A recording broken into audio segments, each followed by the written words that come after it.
Hey everyone, welcome back. We're so happy to have you. We're so glad that you're joining us. I am with my beautiful co-host, Lynda. How you doing, Lynda? Well, after that introduction, I'm doing great. How are you? I'm doing good. I'm doing good. We also have our guest, Lynn Monet. She was with us last week. Lynn is going to be off camera, but we're going to be able to hear her voice. So, but how you doing, Lynn? We're so happy to have you back. Oh, I'm so glad that you invited me. I had such a great time last time, and I was really looking forward to this tonight. And I'm sorry I'm the talking head, everybody, but I am here. Still a little bit in the war zone of North and South Carolina. So I wanted to make sure that, I didn't keep disappearing on you. So yeah, no worries. And sometimes what happens too is it can actually slow down the feed too. So then we would just be sitting here trying to have a conversation that was like stalling all the time. So this is fine. No worries. I mean, here's the thing, Lynn. We're probably going to at some point have you back again if you would have us. I'm actually regular once a month on a lot of shows. So yeah, no, I would love to. It's absolutely fine. We just have to work it out. And then the nice part is that you're not on a weekend, so I have more availability. Yeah, well, it's a Sunday, which is, but it's not like a Friday night or whatever. Yeah, exactly. So last time, during the week, you actually sent me a picture, and we had talked about the wee man when we were with you last week. Do you want to just kind of go over the story again, just so people know what we're talking about if they're first time joining us tonight? Absolutely. As I mentioned before in the previous show, we kind of did a couple of snippets of a couple of things that I'm and have experienced and writing books about or have already written books about. And as I'd mentioned that I was raised in a haunted house. I then purchased the haunted house as a single mother of two children that are now grown, and both Austin and Brittany are my children's names in the book. I had a third baby since then at 46, so I've got a 15-year-old at home. And then I had to then I have to tell you this, Lynn. So it's really funny. I just have to interrupt for a second because our life, it's funny, like our lives are very parallel in that way. One of the things that happened with me is that with my two kids, my daughters, we actually were in a very haunted house. We were actually living there for quite a while, and we moved to another place, and I actually had my son at close to 40, and he's 19 now. Oh, wow. Well, yeah. I think those last late life babies are the easiest ones. I don't know about you, but mine 100%. Sure were. So yeah, I would do it again. For anybody that hasn't had children yet, yeah, you can still have healthy babies in your 40s. The doctors just flip out a little bit, but you'll be fine. So, well, that's wonderful. But my youngest daughter had to live through the second house. I currently have a book that's supposed to be coming out around Halloween. It is my Omnipresent book series that's going to end up being a series of 5 books. The first one is Omnipresent. That was about a house that I purchased that was so haunted I never moved in. Then there was Omnipresent, What Happened Next, which was about what happened afterwards and how I got a hold of the people that I bought the house from. And also I did a stint, I did a rotation when I went back to school later in life to further my degree in nursing, and ended up in a psychiatric ward as a nurse, not a patient. And I was seeing attachments on people with addiction, some with schizophrenia, as well as seeing some of the things that other people were seeing, that other patients were seeing there that were empaths that were being mistaken as hallucinations by the staff. So, of course, I kept my mouth shut because I didn't want to be admitted. But the third book in the Omnipresent series is called 111 Becca Dawn Drive. It is coming out, as I said, around Halloween. And this particular story, I had gone through a divorce and I was rushing to find a place to move to that I could afford. And I found this townhouse that was supposedly just refurbished and, that was remodeled, and not refurbished, but remodeled. And it was, the price range was decent. So I called them up and I did, now they have all those virtual walkthrough things. I did the virtual walkthrough thing and drove past the townhouse, and the neighborhood was in a nice neighborhood. It appeared to be a nice, clean building. And so I called the manager and I asked if I could see the townhouse. And I was also afraid at the price that it was, that somebody else would jump on it and get it before me. So I came with my deposit and first month's rent in hand, ready to sign the lease that day that I actually did the first walkthrough. Well, normally when I would go into a place after going through multiple episodes of haunted houses and also helping people deal with their own haunted houses, I normally go in with my feelers on, and I didn't get a chance to do that in this one. I was in and out in 10 minutes. And I said to the lady, I looked around and I noticed, can you hear me okay still? Oh, yeah. Yeah. Yes. I noticed that the refrigerator had not been cleaned, and that the stove, that the inside of the oven hadn't been cleaned, and the toilet upstairs still had like chemicals and stuff on it. And I don't know if I talked about this part last week or not, but I'm going to kind of touch on that again because it's a key piece. So I made mention of that, and I said, well, everything looks nice. It's got new carpet. The flooring is updated. It's got nice French doors that open into a grassed area so I can let my dogs out there. And, I mentioned, I said, but, it doesn't look like they've cleaned it since the people moved out. And the lady assured me that they would clean it. And so I went to sign the lease, and I even made a comment to her. I said, if this place turns out to be haunted, will I be able to get out of this lease and get my money back? Kind of looked at me funny, and I said, no, you don't understand. I have purchased a house and grew up in a house that was haunted, and I surely don't want to, have to deal with that in this one. And we both got a chuckle out of it. And she says, oh, of course. Well, of course, she didn't work there very long. And so when I did have to come back, she was long gone. So anyway, I signed the papers. I was told, that was on a Friday.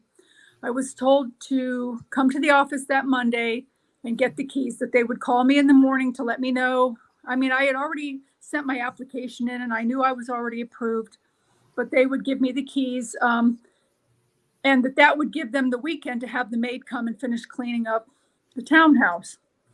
So that Monday, I went over with the keys, with my van packed full of boxes of clothes and shoes and things to take over to the townhouse and start unloading. And I took them into the house, and I noticed where the kitchen everything was still dirty, and so was the bathroom upstairs. So I called the management company and I said, this is supposed to be move-in ready, and it's not. I said, I pointed these things out to the person that was here that I signed the agreement with, and nothing has changed. Did the maid not come and clean? Because if she did, you need to send her again. She missed some spots. And I told them, I said, at this point, I can't even move in here until this is done, because I'm not sitting on that toilet, and I'm not going to shower and have my kid take a bath in that tub. You all need to make sure that this is the way that it's supposed to be. So they were apologetic, said that they would have the maid come the next day, finish the cleaning. So I went ahead and went upstairs and started hanging my clothes in the closet. I couldn't put away dishes because the shelves weren't clean. I couldn't put away toiletries because the bathroom was nasty, but I could put away my clothes. I could hang up my clothes. So as I'm standing at the closet, hanging up my clothes, I see out of my peripheral vision this little girl standing there in the doorway, just kind of curiously watching. She had on this white dress almost to her ankles with those little shoes that had the buttons on the sides, like those old time buttons, long brown hair. She had her hair pulled back with a big, big bow. The bow was actually oversized for her head because she was probably about 5 or 6 years old, and those big, big bows. And I looked over and I said, well, hi there. And I noticed that she looked over her shoulder, got a frightened look over her face, and she took off.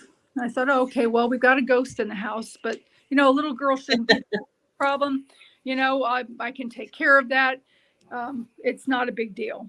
But then I was in the kitchen stacking the boxes that I had brought unloaded onto the countertops to get them up out of the way off the floor so that when I left to go back and get another load, they wouldn't be in my way. And I started hearing this mumbling. And I thought that it was somebody outside on their cell phone because the kitchen window faced the parking lot of this townhouse. And so I left and I headed home. I got another load. Again, the maid then calls me on the phone. I'm on my way back with another load of boxes. And I thought she was calling to make arrangements with me to come and clean the house. And she told me, she said, I know this is going to sound crazy, but do not move in to that town. And my heart drops and I'm like, why? And she said, I know this is going to sound crazy, but that place is haunted. She said, that whole building is haunted. She said, but your apartment has a portal in it and the one next door to, and they're the worst. And I said, oh my God. I said, is it the little girl? Because I've seen the little girl. And the lady said to me, there is a little girl, but the little girl's not the one that you have to worry about. She said, it's the tall, dark-haired, slender man with the black eyes that mumbles in the bathroom and kitchen.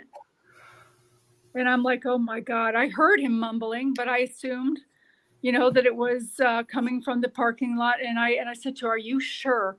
And here I'm sitting there. I had to pull off the road because I'm like, you've got to be joking. I have signed the lease to the townhouse.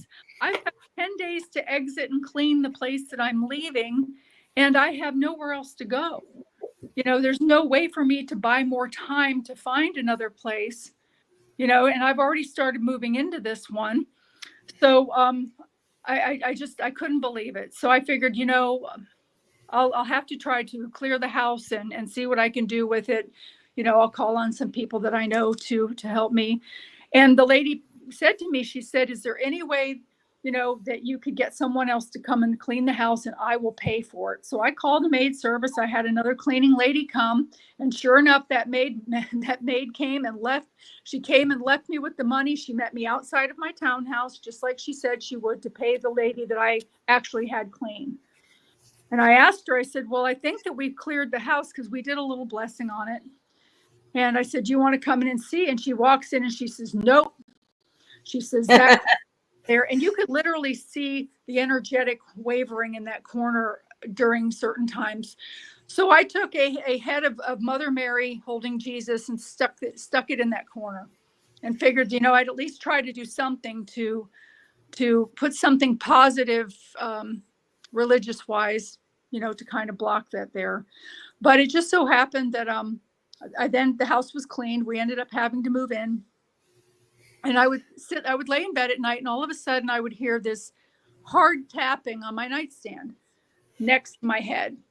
It would go tap. And I would pretend like I was sleeping, because at first I wasn't sure if it was maybe water dripping off of the gutter spout or something, outside. It was a place that was new to me. So I would ignore it. Then all of a sudden I'd start to feel my covers just ever so softly start to pull down. And I'm like, what the hell? Is the dog on the bed moving? So I grabbed him and I pulled them back up. Then I hear that on the nightstand again. And I ignore it again. And then I start to feel the covers come back down. And I sat up fast and I said, you need to get the F-bomb out of my room. I'm like, I don't know who you are or who you think you are, but you need to get out of my room. You picked the wrong house to come into. If I want somebody here to pull, I'll invite them in. You're not invited. You need to get the F out of my house. So my son, who wasn't supposed to move with us, his plans fell through with his friend. So he ended up moving in with us too. And the thing was, my daughter, after about 2 nights, refused to sleep in that room, her bedroom, because she said that there was somebody in her closet playing with her toys and that would fluff her hair while she was trying to sleep. And it frightened her because, she was like maybe in 2nd or 3rd grade. So she was still pretty little. And so she ended up sleeping in my room with me. And my son then moved in and ended up taking her room, which of course the little girl would come in the room nightly. She would start turning on the toys. The lights would light up. The toys would start talking and she would start fluffing his hair too. So I spoke to my life partner, Bill, and had him come and help me clear the house again. But the problem is that we were finding is that the spirits, while we were actively clearing the house, would step next door on either side. And when we were finished clearing, they would come right back in. They wouldn't show up immediately. They would be a little cautious about coming back in, but then eventually they would come back in. And I'd be like, they're back, they're back type thing. So we ended up clearing it a couple of times and kept having this problem until we finally had to find a way to clear the house completely and to put up like a spiritual energetic force field from corner to corner of the house with salt and with a stone embedded in salt, which you put in the farthest corner of each corner. Then you also, of course, salt your windowsills and your doors. But people, if you do this, you need to make sure that your spirits are out. If you try this, but don't, you'll be locking them in with you. And so, they can do things, but you have to do something energetically to block them from returning in there or coming through the roof if you're on the first floor, coming through the door if you're on the second floor. And that's what we finally ended up doing. But the thing is that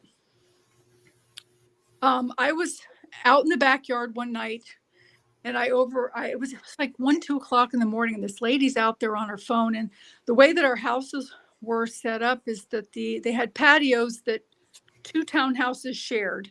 And she was a third patio over from me. So it skipped a couple of townhouses. And she's mumbling on the phone, and I overhear her saying, I'm going to get my things and I'm going to come now. And she was very upset. And I said to her, she got off, she said, my neighbor's out here, I've got to get off the phone. And I said to her, is everything okay? And she looked at me and she said, would you mind standing here while I go into my house and get my purse? I mean, she was shaking. And I said, and I just come right out. I'm like, is your house haunted too? And she looked at me and her eyes got big and she started to cry. And she said, yes. She said, there's things going on in my house that I can't explain. We've just recently moved in. My boyfriend's out of town and I need to go into the house and get my purse and my keys. She was going to drive 2.5 hours away to go to her parents' house to stay with them until the boyfriend came back. Mm-hmm.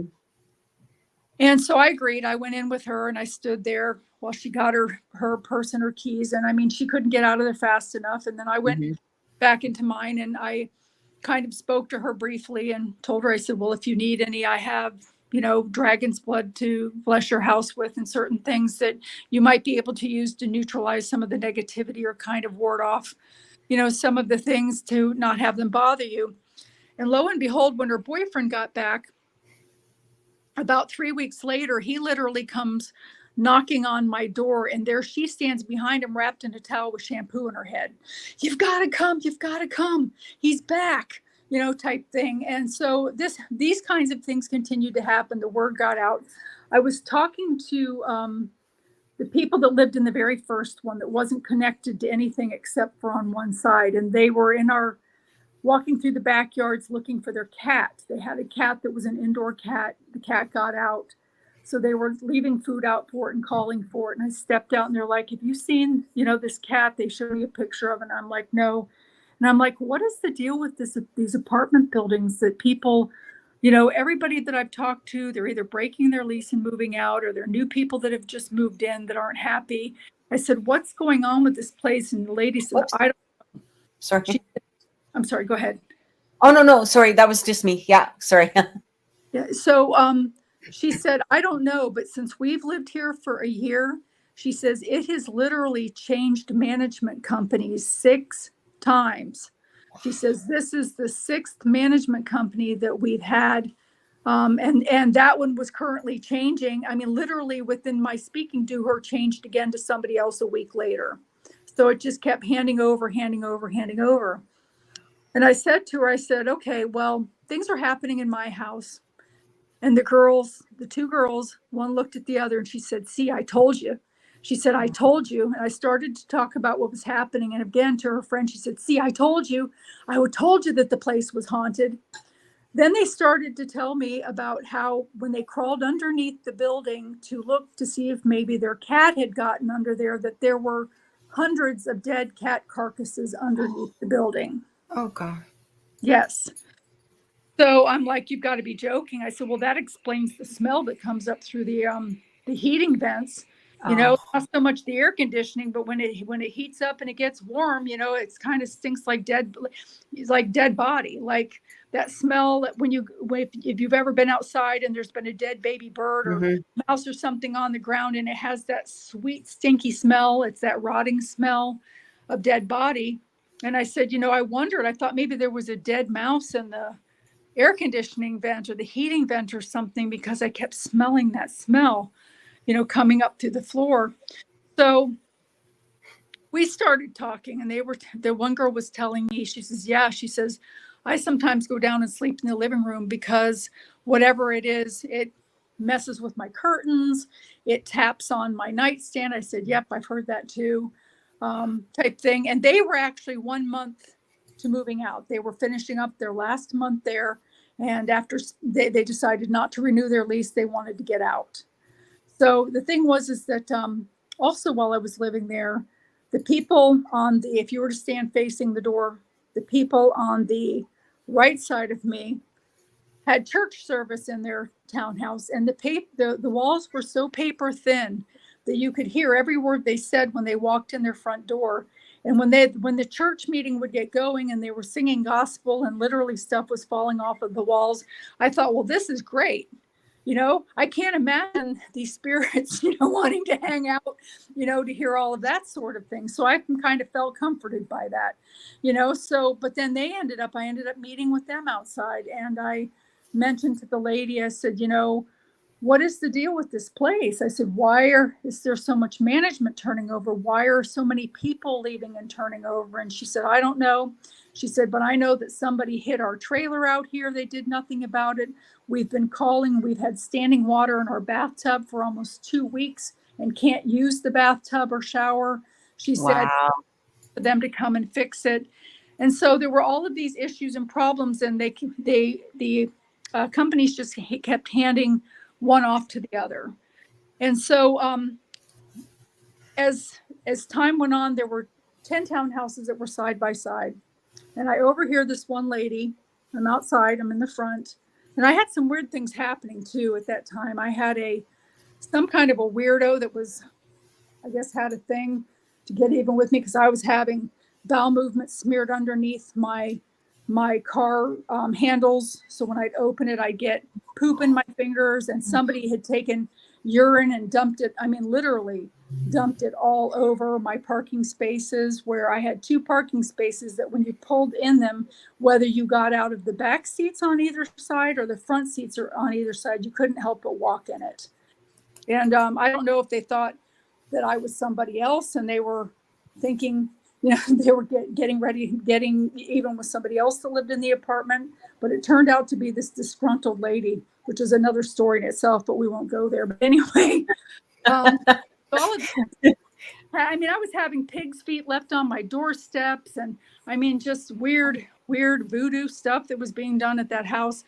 Kind of all of that negative draw that was part of that vortex and that open portal area. And it sounds crazy, but I'm telling you, it was a crazy time. So I ended up finding a way to basically block things from coming into the house, so that I could continue to live there. I did have a meeting. I had 7 of the people that were living there that were still living there, because like I said, they were moving and breaking their leases. And we were all talking outside with like lawn chairs in a circle. And everybody started talking about what was happening in their house. And it wasn't just happening to the women. There was a guy that lived directly next door to me. He and his boyfriend lived there. And he said that both of them, on multiple occasions, felt something groping their private parts while they were sleeping. And started to tell this story. One of the lady that lived next door, she spoke up and she said, you know, she says that there was one night that she and her husband were in bed, they were sleeping, and she thought it was her husband, felt somebody rolling over, snuggling up to her, getting a little romantic. And of course, she was kind of getting in the mood. But then when she rolled over, her husband was sound asleep snoring. You know, his snoring was on his side, and she kind of nudged him and got mad at him because, like, why were you, kissing all up on me and now you're rolled over sleeping? And he's like, what are you talking about? I've been asleep this whole time. I have no idea what you're talking about. So this ghost was actually crawling in bed between people, crawling in bed with people, pulling down people's covers, pulling down women's underwear. I had one woman that was in her car, and I was out in the parking lot, and I overhear her talking about how she had actually contacted a psychic. I can hear this through her window. She's got her window down. And that the psychic told her that the house was haunted. So, of course, my ears perk up. I wait for her to get off the phone, and I go over. And it turns out that she works for an escort service. So some of the behavior that she was doing was kind of also inviting them in that sense, too, because that will do it. And but she was talking about how, on several occasions in that townhouse that she would wake up and she would find her underpants all the way down around her ankles. Wow. I kid you not. And I'm like, then I told her about the tapping and the cover coming down, and, and all of these people, men and women both, were experiencing these things. I mean, there were episodes where my dog would literally sit at the top of the stairs and just growl and bark. And I actually sent a picture. I call him Weenie Man. The thing that's ironic about this ghost is that there was more than one ghost. He was an additional one. But he would go around basically swinging into everybody's bedrooms butt naked. But then when he had an opportunity to have a picture taken, he was bashful and decided to cover his Johnson. So that's I'll show everybody the picture. So this is the first picture I'm going to put up here. Is you can see she just kind of made an outline. This is not a picture of the ghost, is not outlined. Okay, she doesn't see him as an outline. I just want to specify that because sometimes people don't get it. But you can. So what she did is she actually made an outline so that it's clearer for people to see, and you can see where he's trying to hide his little weenie. It's actually quite funny. And then I'll show you in the second one here. Right. The outline is so that you know where to look in the second one, so that you know, and you'll be able to see him very clearly. And I took this with my camera. Do you see him? Yeah. So you can see the outline, or you can see him in this picture here. I'm using my mouse as if you guys can see it. But if you look at the door, you can see the difference within the resolution of the picture. Like the pixels look different, and you can very clearly see there's an outline of a person. Can you see that, Lynda? Oh yeah, definitely. Yeah. And you can see his hands over his Johnson. Yeah. Yep. And obviously probably in person you might see him even a little bit more clear, I would assume, or no? Yeah, well, yes, depending on where he would be standing. But the thing is he was sneaky about it. And even with myself, when something is up close to me, I see more of a waffling to the air, like an energetic waffling, than actual features. If I catch them at a distance or out of my peripheral vision, I can tell you every detail, including their eye color, if they're close enough. And I mean, I can see them as clearly as I can see you. But he was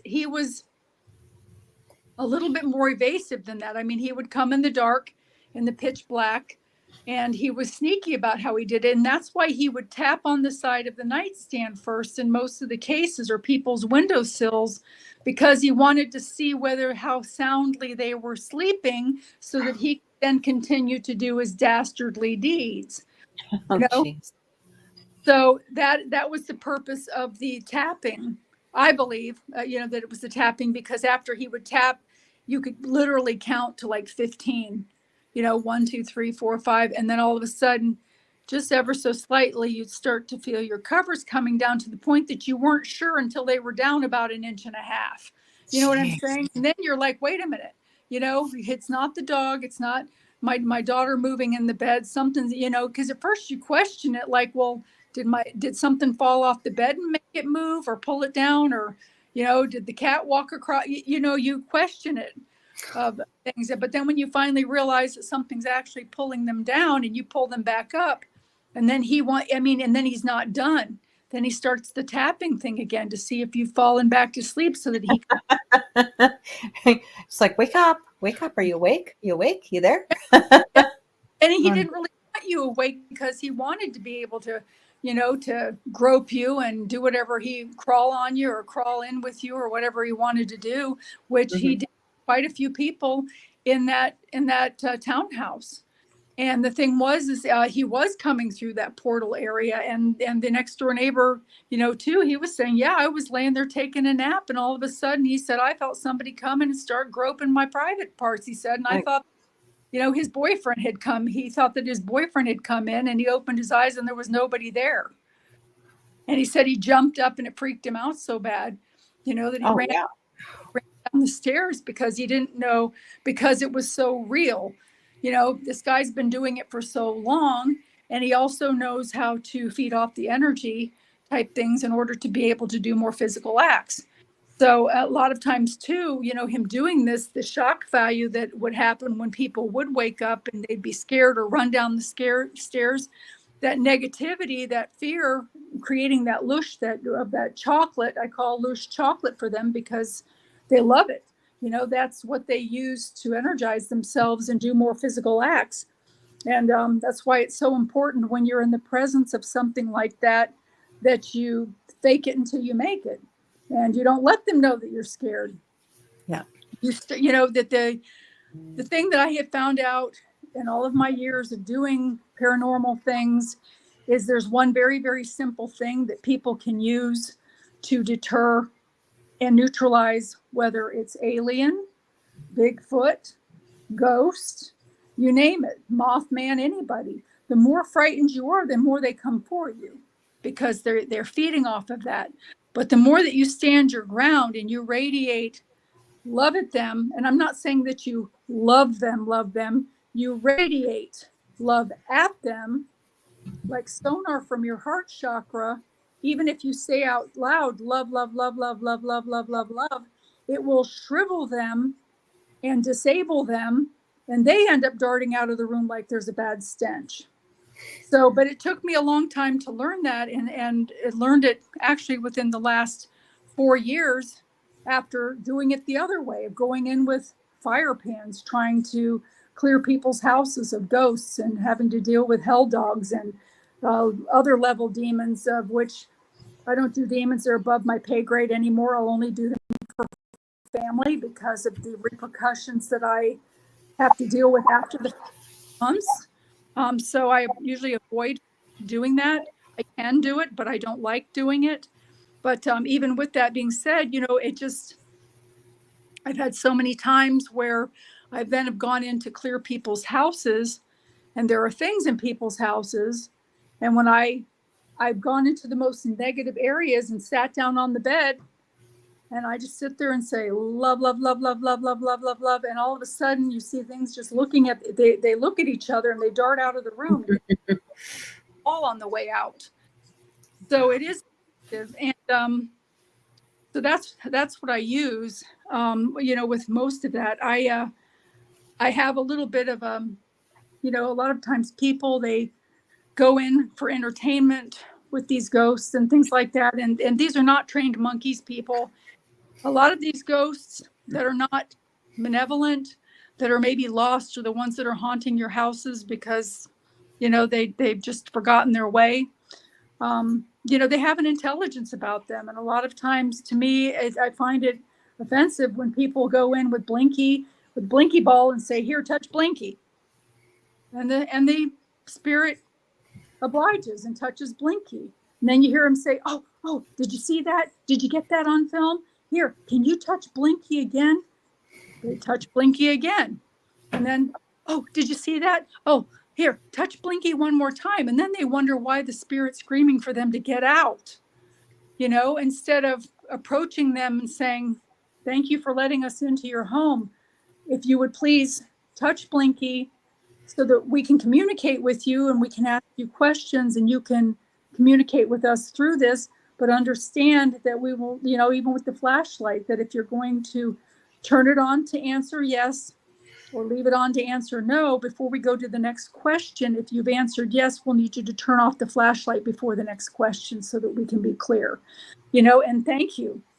Thank you, because some of these people that are ghosts or wandering around have higher educations than some of the people in the room that are the hunters. You know what I'm saying?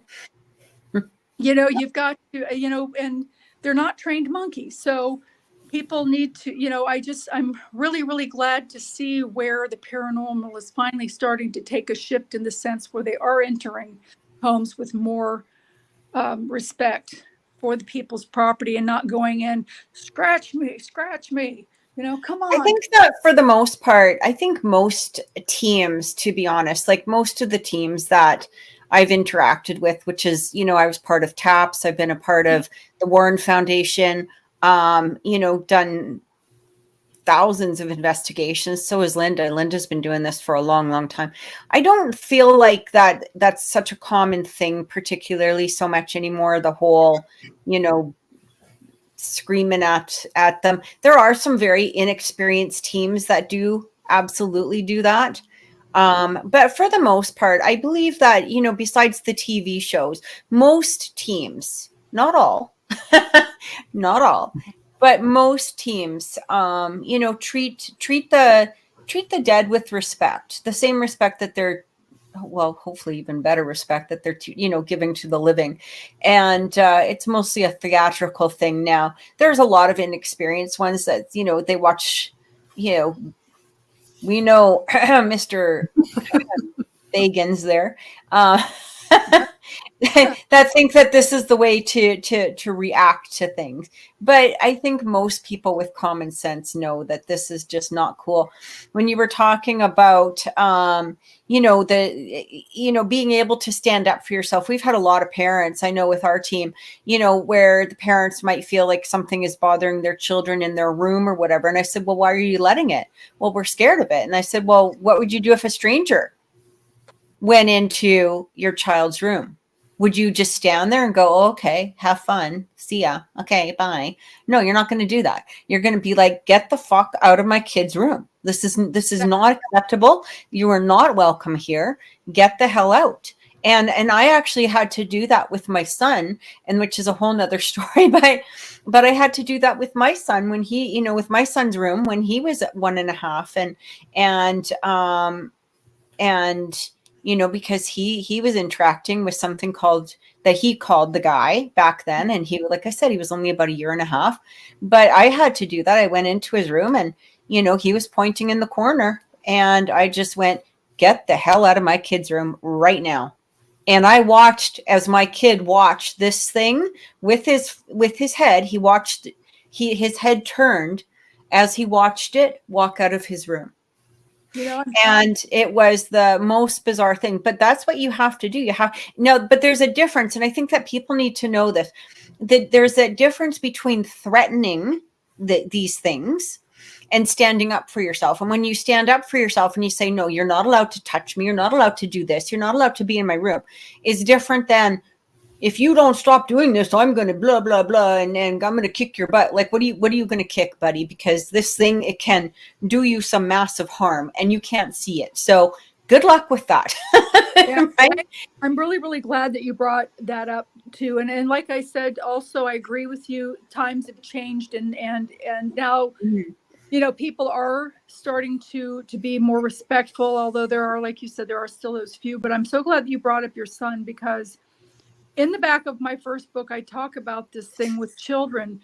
So many times a child will come to their parents' room and say, there's something in my closet, or there's something under my bed. And the parents are like, oh, there's nothing there. Just go back to bed.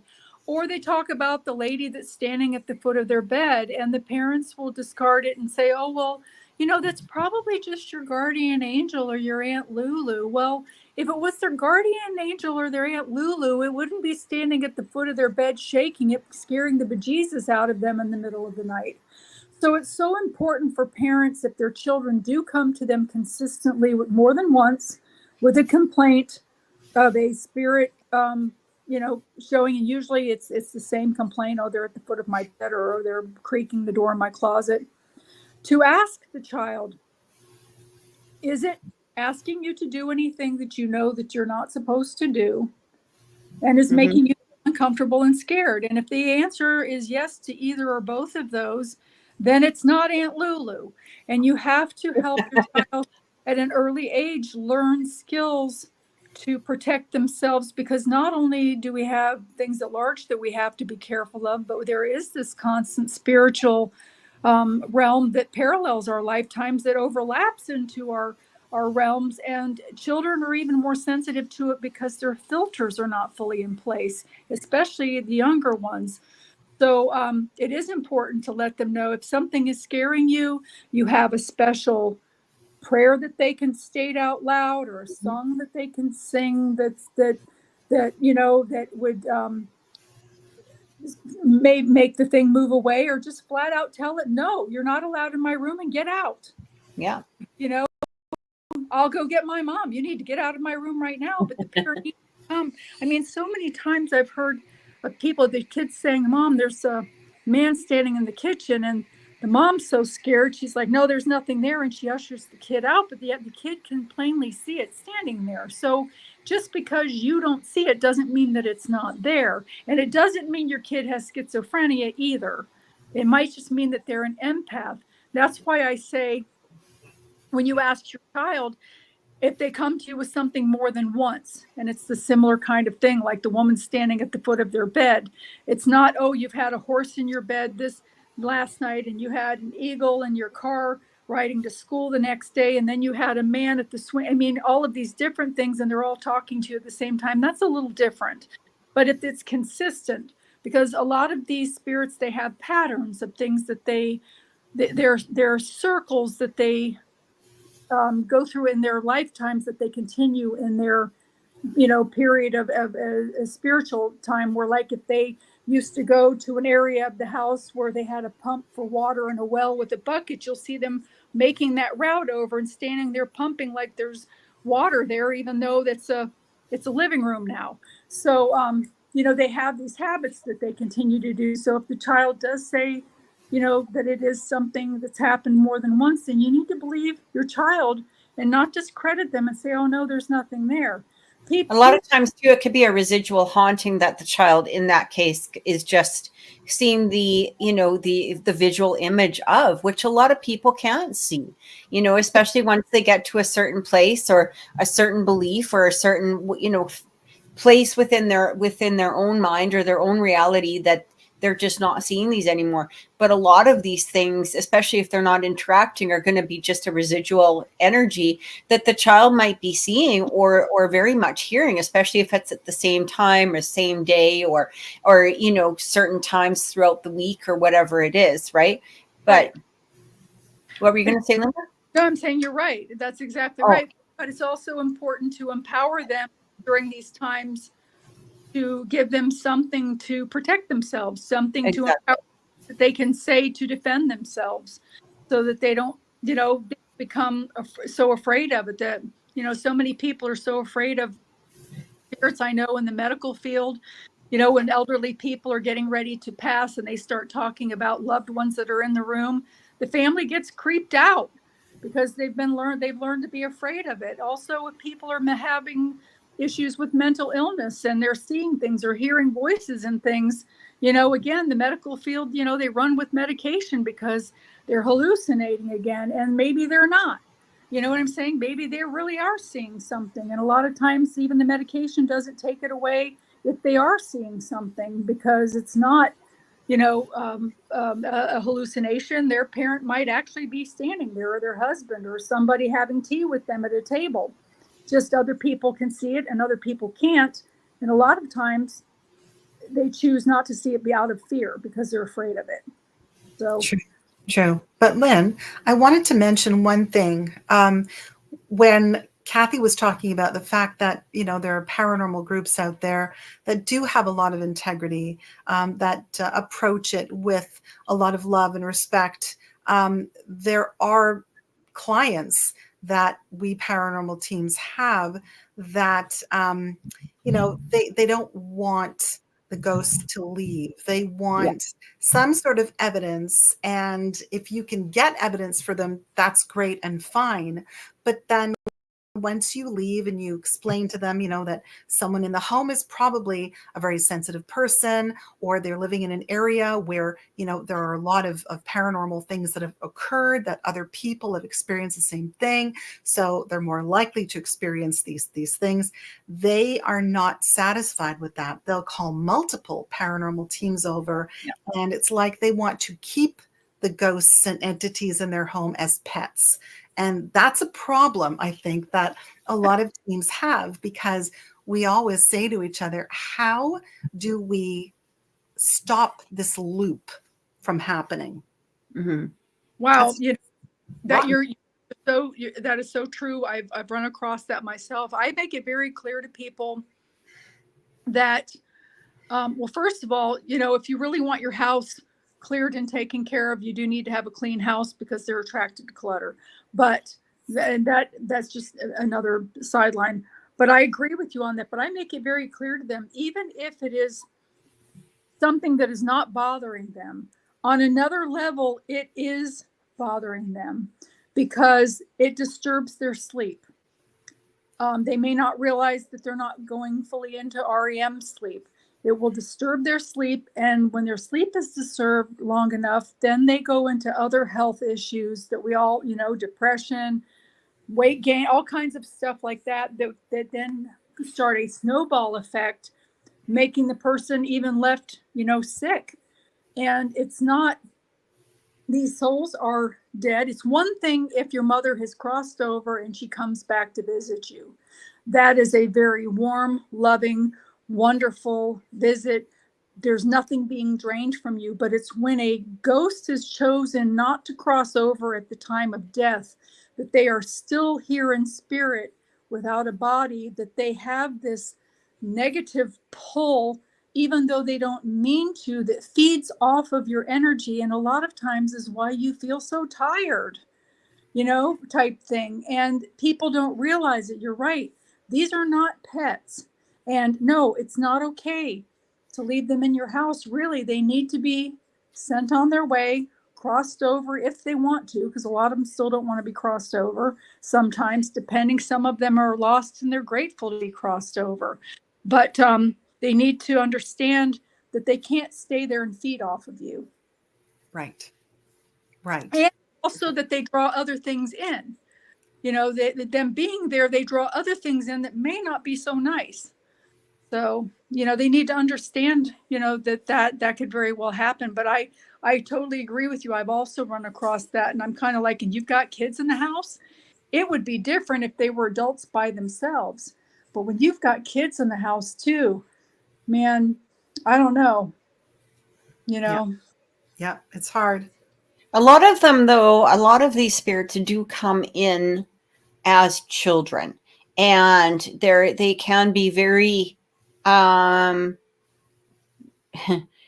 very tricking, and especially for adults that, there might be maybe a mother in the house, or, somebody with a kind nature, and they always make that mistake. Well, you can stay as long as you don't blah, blah, blah, blah, blah, blah.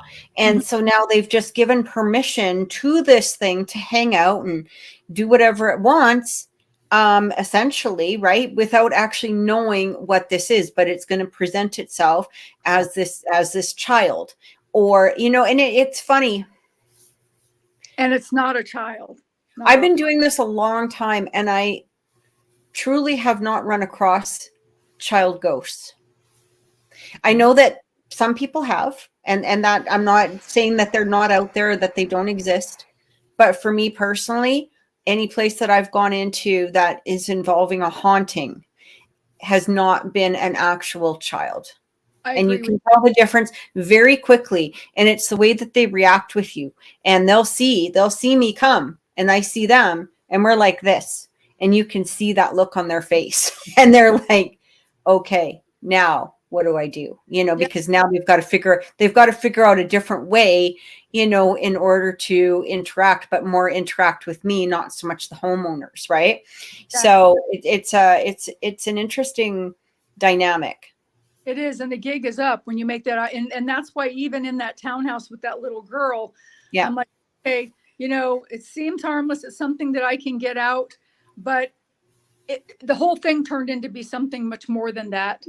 And right. And it doesn't mean that she's bad. Sorry, I didn't mean to interrupt. It doesn't mean that she's bad, but what she might be attached to or bringing through with her could bad. have very negative, intentions. Exactly. And it was, and he was a black, he had black eyes. It was Terry. He was the mumbling man that was, I believe, called demise in this lifetime.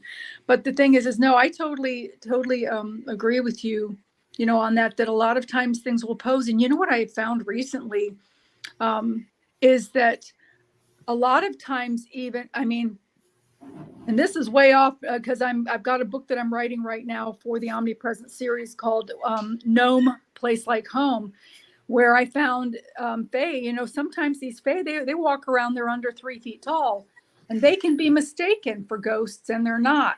You know what I'm saying? And they can be nasty little beasties. You know what I'm saying? And I'm sorry, people, if you got one of those living in your house, you need to move or make nice because they're not leaving. So they've been there since before they were created at the time that the earth was created, and they're not leaving. So they're not demonic in that sense, but they can be very nasty. And they can also be very, very sweet and nice too, depending. But a lot of times I personally made a mistake assuming that one was a child in this house that I inherited from my sister, and turns out that he was not a child, that it was a fae. And actually I went to the Gettysburg Bash in Pennsylvania, and I had 2 people approach me and say, "You've got a little boy with you." Well, it wasn't a little boy, it was a little fae. And then another man came and approached me, Brian Bowden approached, and he said, "Bob's here." And he's sitting in that chair, and he was sitting there, and his little feet were going back and forth like windshield wipers. And he was just very happy to be where he was. He thought that he's watching all of the things go on with humans. So, but that's because that particular fae has softened over time with some of the things that, some of the agreements that we've come to. But anyway, but they can be mistaken as children too, just because of their size. And they're not always children or spirits that we normally run across. So I'm just saying. That Definitely.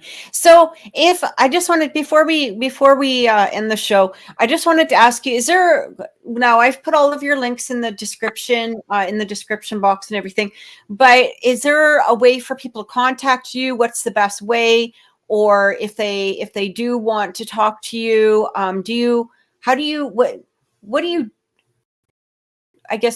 what kind of business do you do? Or do you help people with some of their issues? Or I do. I'm an international author, so I do write the books, and a lot of my books all of them have self-help sections in the back, depending on what you're looking for. But I also help take off attachments. I do help clear houses. I'm in the process of taking the Mace Energy classes, so I'll be able to help remove stamps off of people. Nice. The attachments on the outside, but I'll be able to remove attachments from the inside of stamps that we've even gotten in utero. And usually it only takes 1 session, sometimes a little bit more, but you don't have to. The nice part about it is that you don't have to go through your life history of counseling. You just go straight in and take it out. So I'll be finishing that here in about another 4 months, and I'll be offering those sessions to people. And I offer each of you ladies for free if you want one. You're so sweet. Because I need people to work on and practice in. But I'm going to tell you, I've had it done on me, and it works. It works. Oh, I would love to have something like that. Yeah, 100%. Stress and a lot of that. And like I said, I'll come find you as soon as I finish, because I'm going to have probably about 70 people that I do for free. And if you want to be on that list, I'll be happy to do it. But yes, you can find me on www.lynnmonet.com. That's www.lynnmonet.com. And I have an email there that you can reach me through. And I apologize, I am running behind on my emails at this time by about 2 weeks. So please be patient. I will get to you. I am answering my emails myself. So it will be me responding to you. And I do help people. However, I want to make it clear, I don't do demons. So if you have been told that you have a demon problem, you need to call somebody else, because like I said, I can do them, but I only do them for family and very, very close friends. If there's an issue that way, I've had to draw that boundary. So please respect that boundary, because I still have a lot of people that are contacting. I just wanted to add to that, if there is anyone that is dealing, or they believe that they are dealing with a demonic type attachment, you can contact the Warren Foundation. This is something that they do specialize in, and they have a lot of experience in that. And you don't want to use a regular or a typical or whatever paranormal investigator. You don't want to use someone like Lynn either, because that's not what she specializes in. And as she said, you know, we need to respect the boundaries of those people that do have these gifts, because when we start disrespecting and going outside of those barriers that we ourselves have put around us, it's very violating. Even for somebody to come and say, hey, can you just do this? Can you just do this quick? And we have to deal with that. And it puts us in a place of like, I just don't want to deal with you. I don't want to deal with you. Right. No, absolutely. And the thing is too, is people also have to realize that when they do come, there's just not a magical fix, because there are certain things that you also have to do in order to make those changes. Like, for instance, if you're somebody that is you have an addiction problem, and you've got porno all over your house, well, and you want the demons taken out of your house, but they're your fan club, they're watching the porno with you, so you need to get it out of your house, and you need to clean up your habit. Or if it's drugs, or whatever it is, you have to be able to do your part also. So, I mean, it's been a long time coming. Some of these things that people have issues with, they've had them around for a while, and they've kind of gotten comfortable with them. And the thing is when you have a spirit or an attachment, they've got a good thing going, and they're creatures of habit. They become comfortable, and they don't want to give up their spot. If you want to kick them out, they're not happy about that. They want to find a way to still continue to leech off of you. So yeah, definitely reach out to these lovely ladies. And then as they mentioned, that they, that they do the demon thing. And I'm so happy, because I will send you people that still send me emails. Well, the Warren Foundation is a little different. It's not us in particular, but the Warren Foundation is Ed and Lorraine Warren's grandson, actually, Chris McKinnell. He actually founded the Warren Foundation. So he's the one, definitely, but we can absolutely provide you the information for it. We don't deal with the demons ourselves, but because I like my life the way it is. I agree with also, Cathryn, also that the thing is that you don't want to have just anybody come and do it, because there are a lot of people that will claim that they can do it, and they can. And if anybody's charging you money to come in and clear your house, you need to question that too, unless you're pitching in for their gas or their expenses to get there. Somebody should not be actively charging you to come and clear their house, because, I mean, at least that I don't charge when I mean, to go to people's houses and do that sort of thing, unless I'm having to put in a lot of my own money for traveling expense. But the thing is that, you need to get somebody that knows what they're doing. And I'm telling you right now, people, the sage is not the get all. Okay. If you take sage into a house where there's a demonic presence, it tickles it and pisses it off, and it will come back even stronger. You have to have something stronger, like dragon's blood, or something that's much, much stronger than that, as well as rituals. And then the sage is always good for neutralizing and the cleanup of what I call the micro metastasis of the leftovers of the negative stuff. But definitely get somebody that knows what they're doing, not somebody that just says they know what they're doing. Yeah.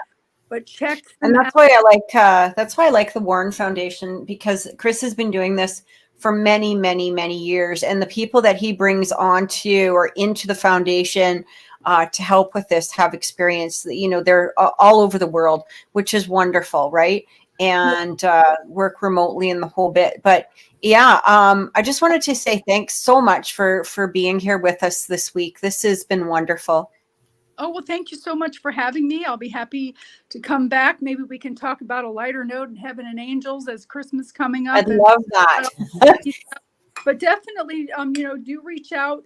If I can't help you, I will at least get you in a direction with somebody that can help you, to the best of my knowledge. And it just, there's hang in there. Definitely hang in there. But thank you so much for having me. Beautiful. Oh, thank you. And we'll be bringing you back again, hopefully soon. I know we're kind of looking after, after Halloween sometime here, but I'm definitely going to be reaching out to you fairly soon and seeing if you have some free time for us. We'd really appreciate it. Okay. I would love that. Definitely. I would love that. Just let me know. Sounds good.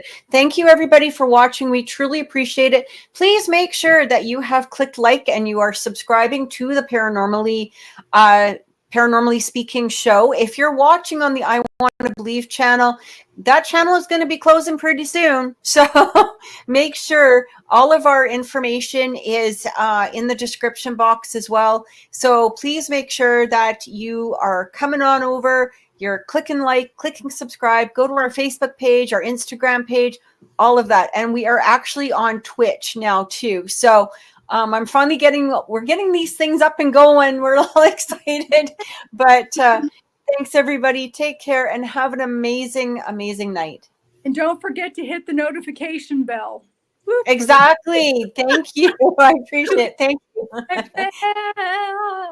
Ring my notification bell is so important. Thanks, guys. Take care. Bye. Thank you. Bye.